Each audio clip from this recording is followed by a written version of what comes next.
right, folks, so I'm going to go ahead and continue on right now. If any other questions come up throughout the tour, I will be hanging out after the ride, so that's another great opportunity to get those to me. But to answer a question I'm sure we're on a lot of other people's minds, yes, you were smelling chocolate back there.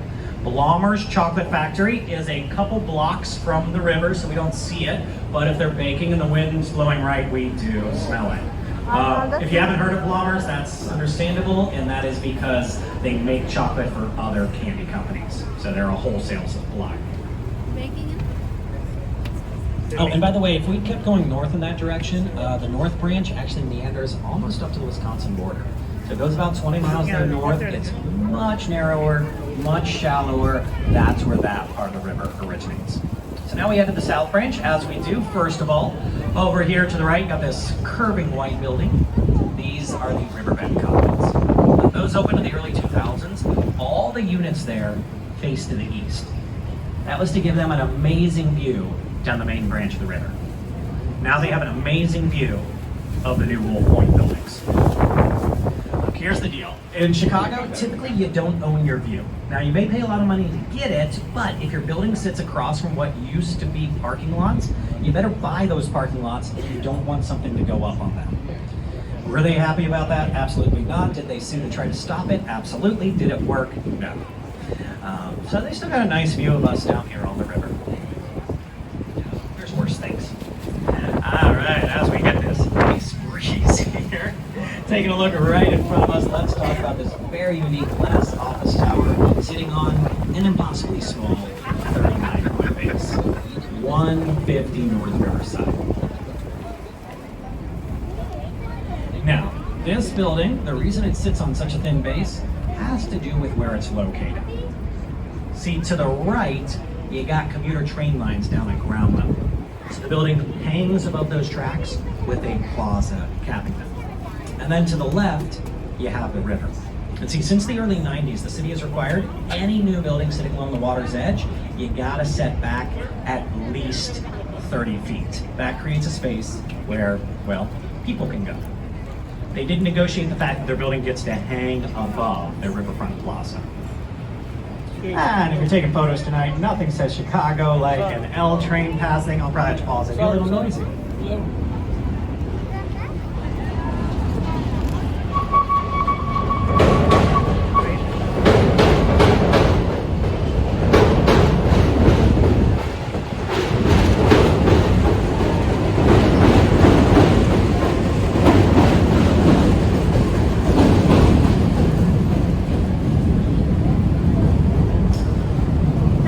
As we come out from under the bridge here,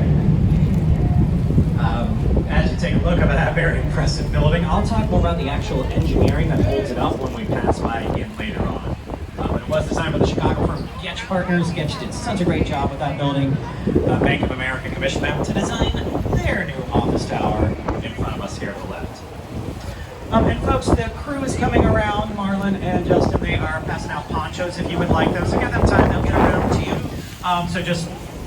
They'll get to you as quickly. There's only 2 of them. So when you get those, just so you know, they come in a little baggie with paper in it. If you could just throw that away or just put it in your pocket, because we don't want it blowing around and ends up in the river really easily. But thank you, gentlemen, for taking care of that. Over here to the left, let's talk a little bit about the Bank of America Tower. You will see it does set back from the river. Another dramatic overhang holding up that part of the building are those big tripod legs, and that is a 55-story office building.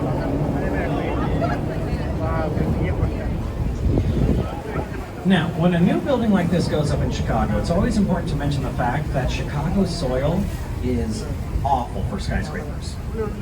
Yeah, this is originally a swampy marshland. In fact, to hit bedrock for many of these sites, they often have to go down over 100 feet. That's deep. So they typically use is the caisson system. Basically, that involves digging shafts through the soft clay soil to get down to the bedrock, put steel tubes inside of them. It creates these chambers for your support columns to go in. So steel reinforced concrete columns go all the way down to bedrock. It's a nice stable set of legs for these big tall buildings. Now, continuing on over here to the left, you got the Civic Opera Building, a 1929 Graham Anderson Robson white design. Here you'll see these Art Deco vertical lines kind of drawing your eyes skyward. You also might spot the theatrical masks dotting the facade. Oh, and if you're reading the side of the building, you also might ask the very common question, why does it say Civic Opera Building? So they're using the traditional Latin alphabet. The old Latin alphabet, they didn't have the U shape, so you just find the next best thing, and it makes your buildings look extra fancy. Oh my goodness. Oh, do you guys need attention? You need attention, don't you? Oh yeah, you're just living your best life. It's been a long year, hasn't it? Oh yeah. Oh, okay, yeah, okay.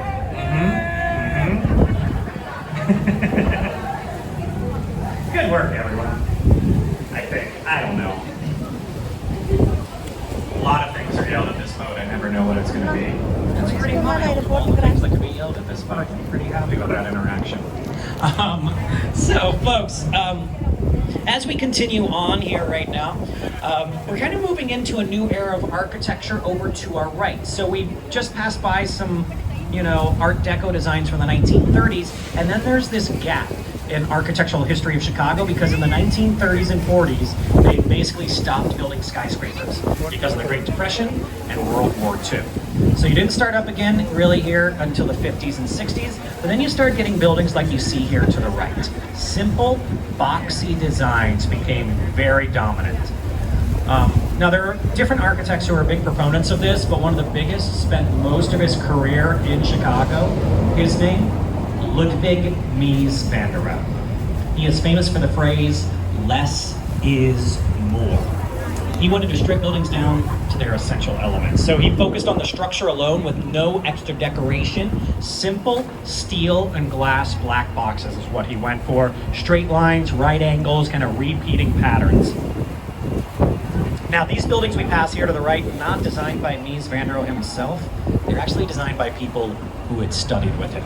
So he's a big force in the city. You can find over 60 of his designs, but then you have countless others that were created by people who had studied with him at one time. Now some would definitely go for the black steel form of it. Other times you get like the white buildings here to the right. Still a big old box, but with a concrete facade, a little more texture. The black buildings there were from the 1950s.